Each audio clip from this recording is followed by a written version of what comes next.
সেবাশ্রয়ে চিকিৎসা ভুলে বাদ গেল মহিলার পা। হাঁটুর ব্যথা সারাতে গিয়েছিলেন, ফিরলেন একটি পা হারিয়ে। সেবাশ্রয় কাণ্ডে এবার অভিষেক সহ 11 জনের বিরুদ্ধে অভিযোগ। সেবাশ্রয়ের বিরুদ্ধে বিস্ফোরক অভিযোগ তুলে পুলিশের দ্বারস্থ মহিলা। একের পর এক রেফার, তারপর অস্ত্রোপচার, শেষমেশ বাদ গেল পা। ভুল চিকিৎসাতেই কেটে ফেলতে হয়েছে পা, এমন অভিযোগ তুলে অভিষেক বন্দ্যোপাধ্যায় সহ 11 জনের বিরুদ্ধে মামলা করলেন এক মহিলা। দক্ষিণ 24 পরগনার এক মহিলার অভিযোগকে কেন্দ্র করে ফের বিতর্কের মুখে সেবাশ্রয় স্বাস্থ্য শিবির।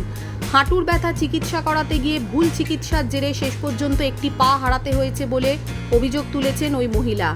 এই ঘটনায় সাংসদ অভিষেক বন্দ্যোপাধ্যায় সহ মোট 11 জনের বিরুদ্ধে রবীন্দ্রনগর থানায় লিখিত অভিযোগ দায়ের করেছেন তিনি। ঘটনাকে ঘিরে শুরু হয়েছে রাজনৈতিক তরজা।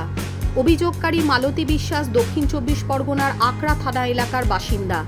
পরিবারের দাবি, দীর্ঘদিন ধরে হাঁটুর ব্যথায় ভুগছিলেন তিনি। চিকিৎসার আশায় স্থানীয় সেবাশ্রয় ক্যাম্পে গেলে প্রাথমিক পরীক্ষা করে তাকে কিছু ওষুধ দেওয়া হয়। অভিযোগ, সেই ওষুধ সেবনের পর তার শারীরিক অবস্থা দ্রুত অবনতি হতে শুরু করে এবং হাঁটুর ব্যথা আরও তীব্র হয়ে ওঠে। পরিবারের দাবি, ব্যথা অসহনীয় হয়ে ওঠায় তারা ফের সেবাশ্রয় ক্যাম্পে যোগাযোগ করেন। সেখান থেকে তাকে এমআর বাঙুর হাসপাতালে পাঠানো হয়। পরে সেখানকার চিকিৎসকেরা অবস্থার গুরুত্ব বুঝে তাকে আরও উন্নত চিকিৎসার জন্য পার্ক সার্কাসের চিত্তরঞ্জন হাসপাতাল এবং পরবর্তীতে ন্যাশনাল মেডিকেল কলেজ হাসপাতালে রেফার করেন।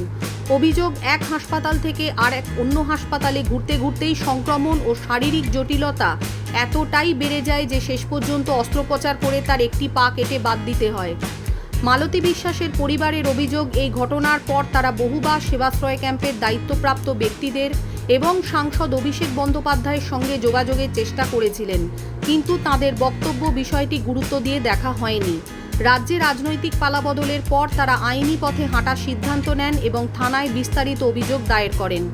এই ঘটনাকে সামনে এনে বিরোধী শিবিরও নতুন করে সেবাশ্রয় প্রকল্প নিয়ে প্রশ্ন তুলেছে। বিজেপি নেতা অভিজিৎ দাস দাবি করেছেন, অতীতেও তিনি সেবাশ্রয় চিকিৎসা নিয়ে একাধিক অভিযোগ করেছিলেন। তার বক্তব্য, শিবিরে পর্যাপ্ত যোগ্য চিকিৎসক ছিলেন না, প্রয়োজনীয় নথিপত্র ও নিবন্ধন সংক্রান্ত নিয়ম নিয়েও প্রশ্ন ছিল। প্রেসক্রিপশন, ওষুধের মান এবং চিকিৎসা পদ্ধতি নিয়ে তিনি অতীতে আপত্তি জানিয়েছিলেন বলে দাবি করেন। যদিও অভিযোগের বিষয়ে অভিযুক্তদের তরফে এই প্রতিবেদনের সময় পর্যন্ত কোনো বিস্তারিত প্রতিক্রিয়া প্রকাশ্যে আসেনি, ফলে অভিযোগগুলির সত্যতা নিয়ে প্রশাসনিক তদন্তের দিকেই এখন নজর রয়েছে।